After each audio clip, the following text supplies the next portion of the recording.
Sa ngalan ng Ama at ng Anak at ng Espiritu Santo. Amen. Sumainyo ang Panginoon. At sumainyo rin. Aminin natin ang ating mga kasalanan upang maging marapat tayong gumanap sa banal na pagdiriwang. Sapagkat lubha kang mahabagin, Panginoon, kaawaan mo kami. Panginoon, kaawaan mo kami. Sapagkat lubha kang mapagpatawad, Kristo, kaawaan mo kami. Kristo, kaawaan mo kami. Sapagkat lubha kang mapagmahal, Panginoon, kaawaan mo kami. Panginoon, kaawaan mo kami. Kaawaan tayo ng makapangyarihang Diyos, patawarin tayo sa ating mga kasalanan at patnubayan tayo sa buhay na walang hanggan. Amen. Manalangin tayo. Ama naming makapangyarihan, dinulutan mo ng pagbabago ang pamumuhay ng mga Kristiyanong namanatang mamuhay sa disyerto sa pangangasiwa ni San Romualdo, sa pagtalikod sa kaluwagang pangsarili at sa pagsunod kay Kristo, marapatin mong kaming makaakyat ng maluwalhati sa kaharian ng langit. Sa pamagitan ng Jesucristo kasama ng Espiritu Santo, magpasawalang hanggan. Amen.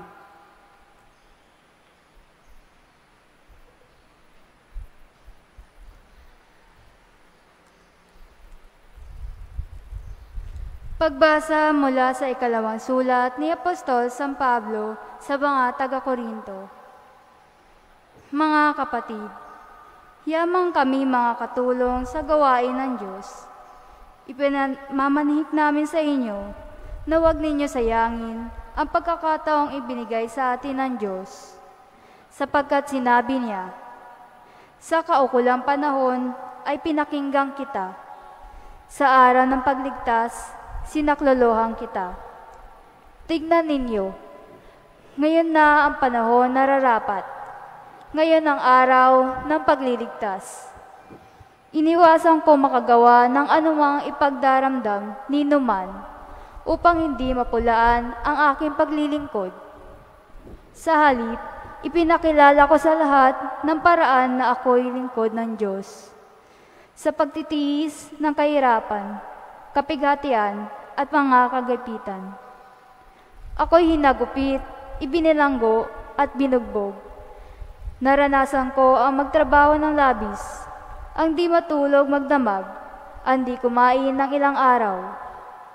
Ipinakilala kong ako'y lingkod ng Diyos sa pamamagitan ng malinis na pamumuhay, kaalaman, pagpapahinuhod, kabutihan loob, ganon din sa pamamagitan ng Espiritu Santo, tapat na pag-ibig, tapat na pananalita at kapangyarihan ng Diyos.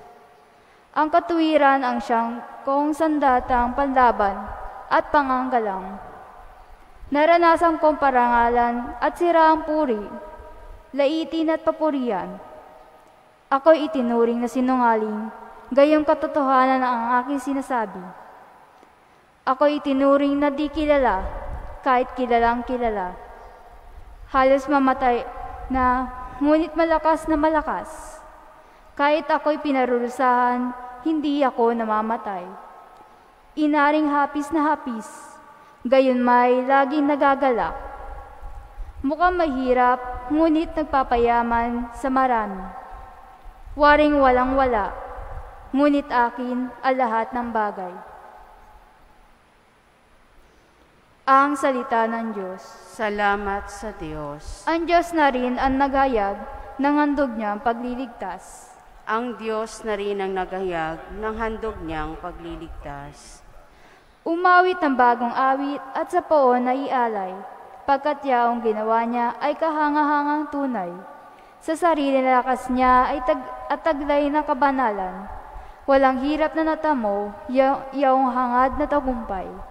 Ang Diyos na rin ang naghayag ng handog niyang pagliligtas. Ang tagumpay niyang ito'y siya na rin ang naghayag. Sa harap ng mga bansay na hayag ang pagliligtas. Ang pangako sa Israel, lubos niyang tinutupad.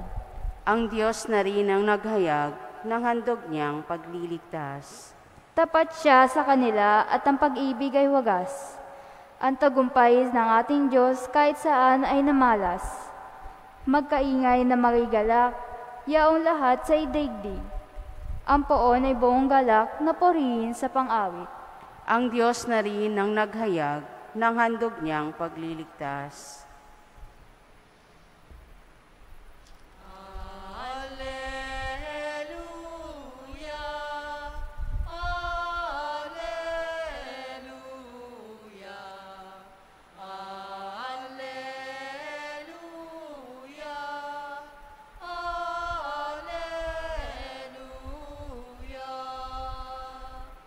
Ang salita mo'y liwanag, tanglaw sa aking paglakad, sa paghakbang sa iyong landas.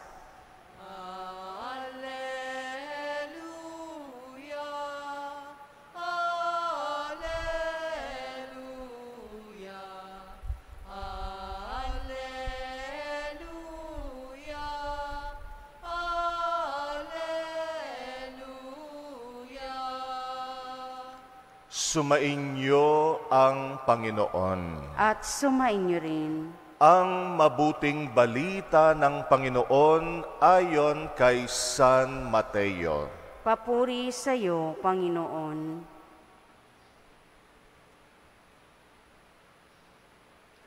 Noong panahong iyon, sinabi ni Jesus sa kanyang mga alagad, "Narinig ninyo na sinabi, mata sa mata at ngipin sa ngipin. Ngunit ngayon ay sinasabi ko sa inyo, huwag ninyong labanan ang masamang tao. Kung may sumampal sa iyo sa kanang pisngi, iharap mo pa sa kanya ang kabila. Kung ipagsakdal ka ninuman upang makuha ang iyong baro, ibigay mo sa kanya pati ang iyong balabal. Kung sa pilitang ipapasan sa iyo ng manlulupig ang kanyang dala ng 1 kilometro, pasanin mo ito ng 2 kilometro. Magbigay ka sa nanghihingi sa iyo, at huwag mong pahindian ang nanghihiram sa iyo." Ang mabuting balita ng Panginoon. Pinupuri ka namin, Panginoong Hesukristo. Mata sa mata, ngipin sa ngipin. Ito ay batas ng lumang tipan.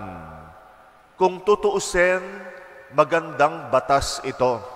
Mata sa mata, ngipin sa ngipin. Ibig sabihin, kung gaganti ka, yung sapat lang. Kasi nga, pagka gumaganti tayo minsan, ay mas higit kesa sa nagawa sa ating atraso. Kasi nga sa sobrang galit natin, pag gumanti naman tayo, sobra-sobra.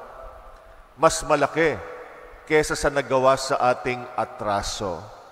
Kaya naman ginawa itong batas na ito, mata sa mata, ngipin sa ngipin.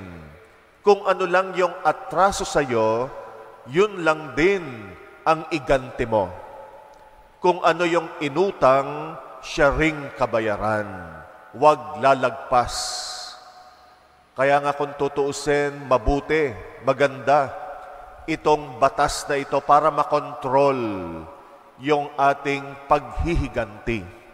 Kung maghihiganti ka lang, kung ano lang yung naging atraso sa iyo. Pero sa Panginoong Hesus, tuluyan na niyang ibinasura itong batas na ito na nagbibigay sa atin ng karapatang gumante. Ang sabi ng Panginoon, tuluyan na tayong huwag gumante. Huwag nating suklian ng masama yung masamang ginawa sa atin. Huwag nating hangarin na saktan din yung mga taong nakasakit sa atin. Huwag na nating isukli kung ano yung masamang ginawa sa atin. Kundi, pagka merong gumawa sa atin ng masama, ang isukli pa rin natin mabuti. Kung may nanakit sa atin, hangarin pa rin natin yung kanyang kabutihan at kaligtasan. Kaya nga wag na nating gantihan ng masama yung masamang ginawa sa atin. Sa ganoong paraan, mas lalo tayong nagiging kalugod-lugod sa Diyos. Matutularan natin ang pag-ibig ng Diyos sa atin. Siya na sinaktan natin, siya na pinagtaksilan natin, siya na tinalikuran natin, pero hindi nagbago yung kanyang pagmamahal sa atin. Hangad pa rin ng Diyos na tayo ay maligtas. Hangad pa rin niya ang kabutihan at kapakanan natin. Yung hindi natin pagganti, o kung gaganti man tayo, ang iganti natin mabuti pa rin, pagka nasuklian natin ng mabuti, yung masamang ginawa sa atin, tumataas ang level ng pag-ibig natin. Pinakamataas na level ng pag-ibig, yung hindi ka naghahangad ng masama kahit sa mga tao na nakaatraso sa atin. Pagka nagawa natin yan, ay ibig sabihin naabot na natin yung maturity, lalo na ng ating pananampalataya. Palatandaan ng maturity, matured na tayo sa pananampalataya kung hindi natin sinusuklian ng masama yung masamang ginawa sa atin. Yung mga gumagante, pangbata lang yan. Yung bata kapag sinaktan mo, mananakit din. Pero tayo hindi, mas malawak yung tingin natin. Tinitingnan natin ng may habag yung mga taong gumagawa sa atin ng masama. Yung mga naninira sa atin, yung mga naghahanap ng mali lagi sa atin, yung mga nananakit ng ating damdamin in one way or another, mahal pa rin natin sila. Pinagdadasal natin sila. Yung ipagdasal, yung mga taong may atraso sa atin, yan yung pinakamaliit na pwede nating ibigay at iganti sa kanila. Kaya nga pag merong nagka-atraso sa atin, pagdasal natin na sana ay hindi na niya ito magawa pa sa iba, na sana magbago siya ng ugali. Tayo rin, papakitaan natin ng mabuti para malaman niya mali yung ginagawa niya. Ang iniisip natin yung kaligtasan pa rin ng iba kahit sinaktan tayo. Sabi nga, we cannot afford na mag-isip ng masama kahit sa mga taong nagka-atraso sa atin. Yan ay taliwas sa pag-iisip ng Panginoong Hesus. Sa Panginoong Hesus, mabuti palagi ang igagante kahit ginawan tayo ng atraso ng ibang tao. Ito ang ipanalangin nating maabot. Maabot sana natin yung level na yan, na naroroon pa rin ang habag natin kahit sa mga tao na nagkakaatraso sa atin. Hindi naman natin kinukonsinte. Hindi naman ibig sabihin ay konsintihin na lang yung maling ginagawa. Hindi naman gano'n ang ibig sabihin ng Panginoon. Yung mga nagkakamali sa atin, itinatama rin natin. Pino-point out natin yung maling nagawa nila. Hindi tayo nangungonsinte.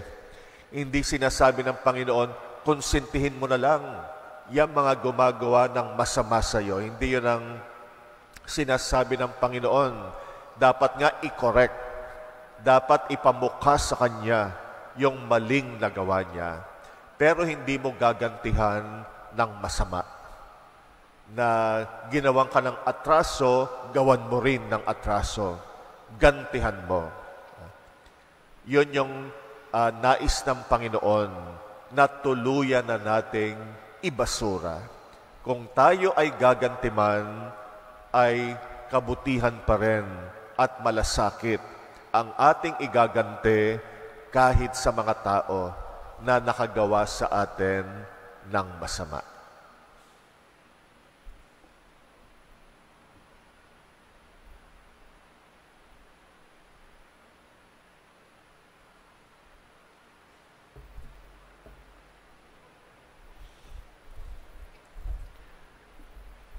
Napakabuti sa atin ng ating mapagmahal na Ama. Manalangin tayo sa Kanyang mahabaging pag-ibig na nagbunsod ng ating mabuting pakikitungo sa ating kapwa. Ating itugon sa bawat kahilingan, Ama, gawin mo kaming ganap sa iyong pag-ibig. Ama, gawin mo kaming ganap sa iyong pag-ibig. Bilang bayan ng Diyos, naway maisabuhay natin ang batas ng pag-ibig ni Kristo. Manalangin tayo sa Panginoon. Ama, gawin mo kaming ganap sa iyong pag-ibig. Ang ating mga kaaway, maging yaong mga nakasakit at nakagawa sa atin na masama, sa anumang paraan naway mapatawad natin. Manalangin tayo sa Panginoon. Ama, gawin mo kaming ganap sa iyong pag-ibig. Atin nawang maiwasan ang pagkakahiwa-hiwalay at pagkamakasarili para maiwaksi ang kasamaan sa pamamagitan ng paggawa ng kabutihan. Manalangin tayo sa Panginoon. Ama, gawin mo kaming ganap sa iyong pag-ibig. Ang mga pinaging manhid na ng mga pagkakasala naway hipuin ng Espiritu ng Panginoon upang magbalik loob sila at mabagong buhay. Manalangin tayo sa Panginoon. Ama, gawin mo kaming ganap sa iyong pag-ibig. Ang ating mga mahal na yumao, naway ligtas na maakay pauwi sa piling ni Kristo. Manalangin tayo sa Panginoon. Ama, gawin mo kaming ganap sa iyong pag-ibig. Tahimik nating ipanalangin ang ating mga personal na kahilingan, muli nating alalahanin na mga kapatid nating humihiling at nangangailangan ng ating dasal, ipagdasal natin ang intensyon ng mga kapatid nating nagpapamisa sa ating pagdiriwang.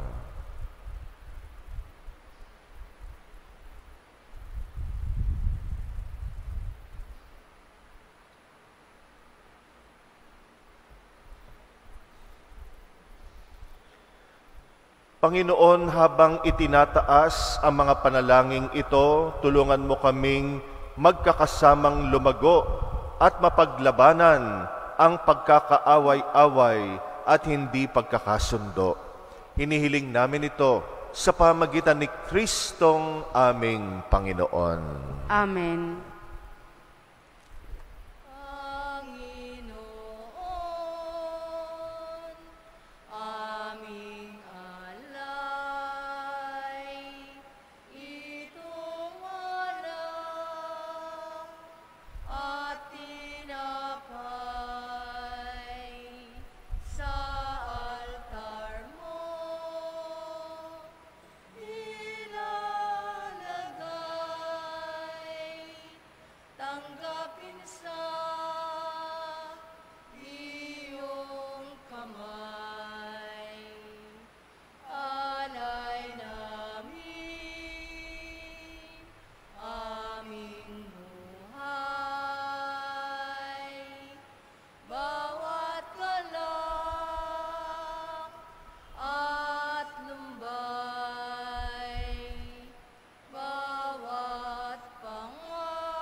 Manalangin kayo mga kapatid upang ang paghahain natin kalugdan ng Diyos Amang makapangyarihan.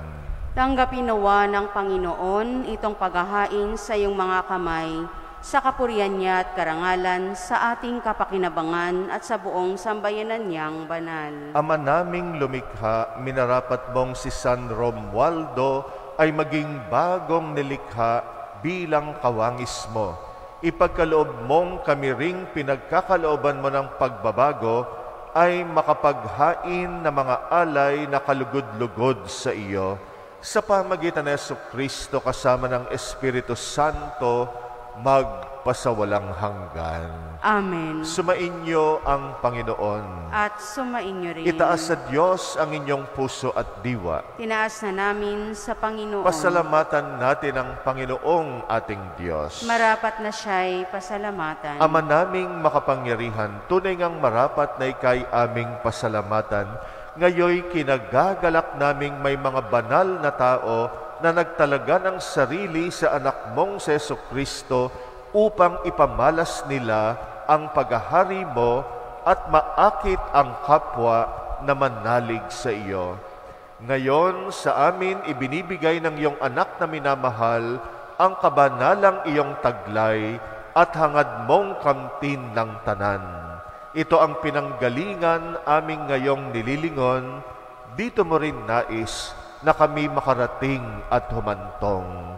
Kaya kaisa ng mga anghel na nagsisiawit ng papuri sa iyo, nang walang humpay sa kalangitan kami nagbubunyi sa iyong kadakilaan.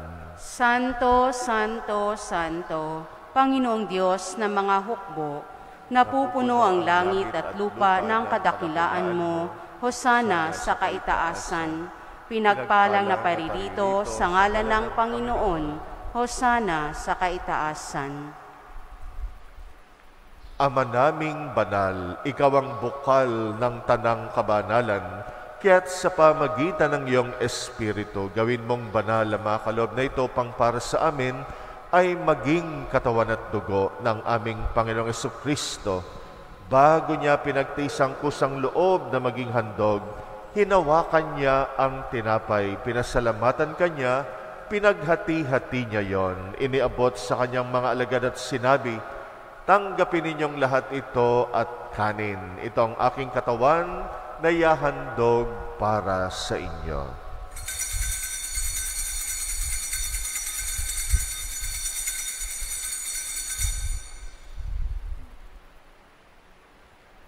Gayon din naman nung matapos ang hapunan, hinawakan niya ang kalis, muli kanyang pinasalamatan, iniabot niyang kalis sa kanyang mga alagad at sinabi, tanggapin ninyong lahat ito at inumin. Ito ang kalis ng aking dugo, ng bagot walang hanggang tipan. Ang aking dugo na ibubuhos para sa inyo at para sa lahat, sa pagpapatawad ng mga kasalanan, gawin ninyo ito sa pag-alala sa akin.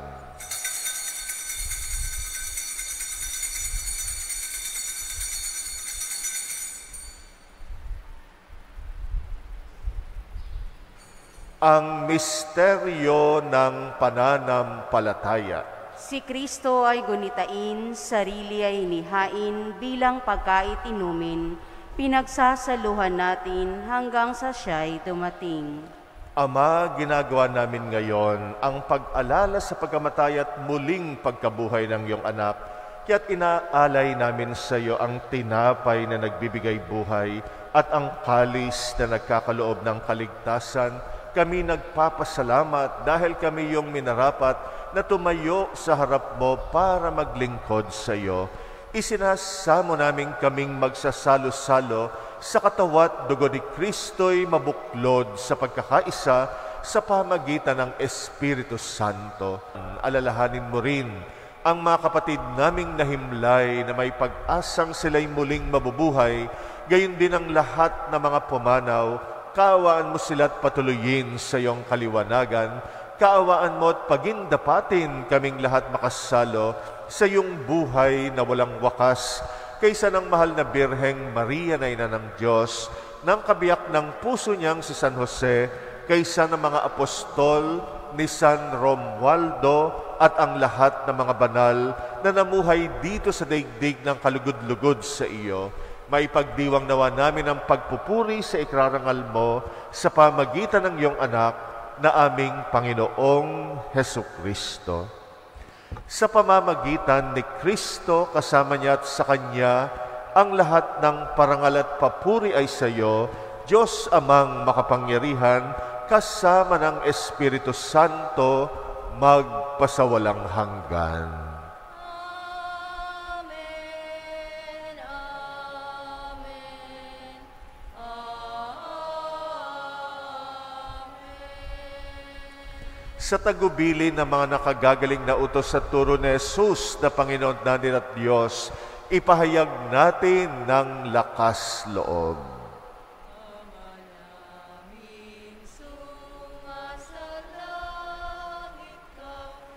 Sambahin ang ngalan mo, mapasa amin ang kaharian mo, sundin ang loob mo. Dito sa lupa para nang sa langit, bigyan mo kami ngayon ng aming kakanin sa araw-araw. At patawarin mo ang aming mga sala para ng pagpapatawad namin sa nagkakasala sa amin. At huwag mo kaming ipahintulot sa tukso, at iadya mo kami sa lahat ng masama. Hinihiling namin kami yadya sa lahat ng masama, pagkalooban ng kapayapaan araw-araw, iligtas sa kasalanan, ilayo sa lahat ng kapahamakan, samantalang aming pinananabikan ang dakilang araw ng pagpapahayag ng tagapagligtas naming si Jesucristo. Sapagkat iyo ang kaharian at ang kapangyarihan at ang kapurihan magpakailanman. Amen. Panginoong Jesucristo, sinabi mo sa iyong mga apostol, kapayapaan ang iniiwan ko sa inyo, ang aking kapayapaan ang binibigay ko sa inyo. Tunghayan mo ang aming pananampalataya, huwag ang aming pagkakasala. Pagkalooban mo kami ng kapayapaan at pagkakaisa ayon sa iyong kalooban, kasama ng Espiritu Santo, magpasawalang hanggan. Amen. Ang kapayapaan ng Panginoon ay laging sumainyo. At sumainyo rin. Magbigayan kayo ng kapayapaan sa isa't isa. Peace be with you.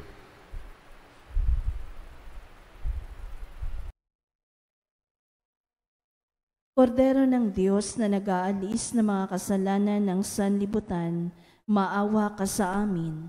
Kordero ng Diyos na nag-aalis ng mga kasalanan ng sanlibutan, maawa ka sa amin. Kordero ng Diyos na nag-aalis ng mga kasalanan ng sanlibutan, ipagkaloob mo sa amin ang kapayapaan.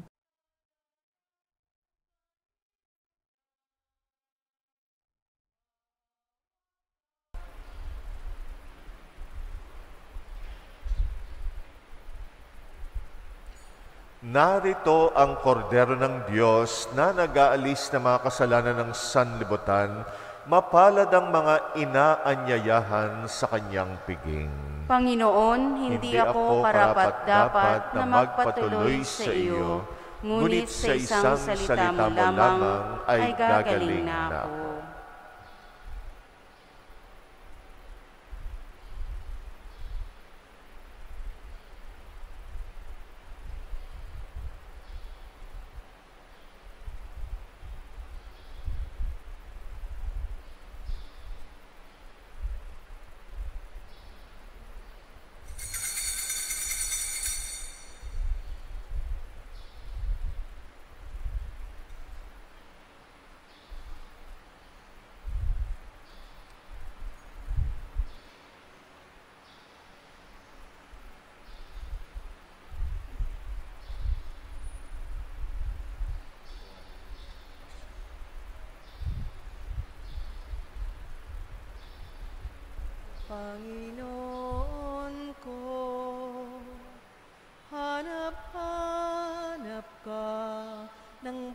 puso, tinig mo'y isang awit, paghilom.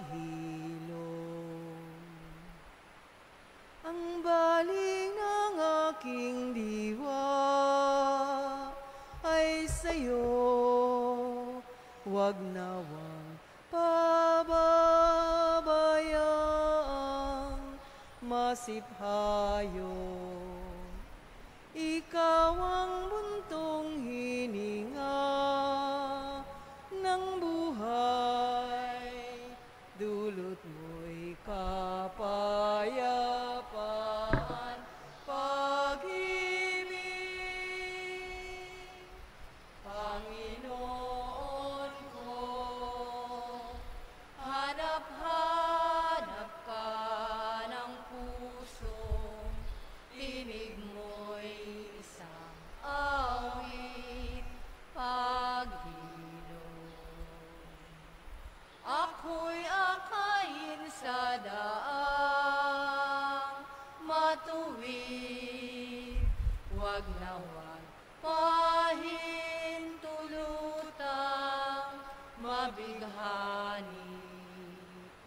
Sa panandalian at huwad narilag, ikaw ang aking tanging tagapagligtas. Panginoon ko, hanap-hanap ka ng puso, tinig mo'y isang awit, paghilom.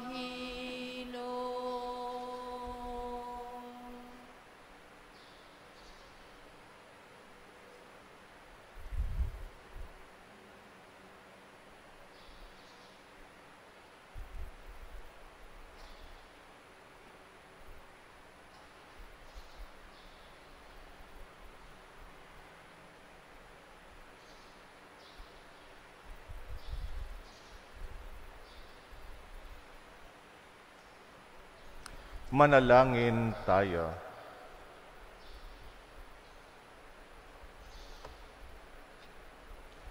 Ama naming mapagmahal, kaming pinalalakas ng banal na paikinabang ay matutunawa kay San Romualdo para hanapin ikaw lamang at akuin ang bagong pagkatao sa aming pamumuhay. Sa pamagitan ni Jesucristo kasama ng Espiritu Santo, magpasawalang hanggan. Amen. Sumainyo ang Panginoon At sumainyo rin. at pagpalain kayo ng makapangyarihang Diyos, Ama at Anak at Espiritu Santo. Amen. Tapos na ang misa, humayo kayong taglay ang kapayapaan ni Kristo. Salamat sa Diyos.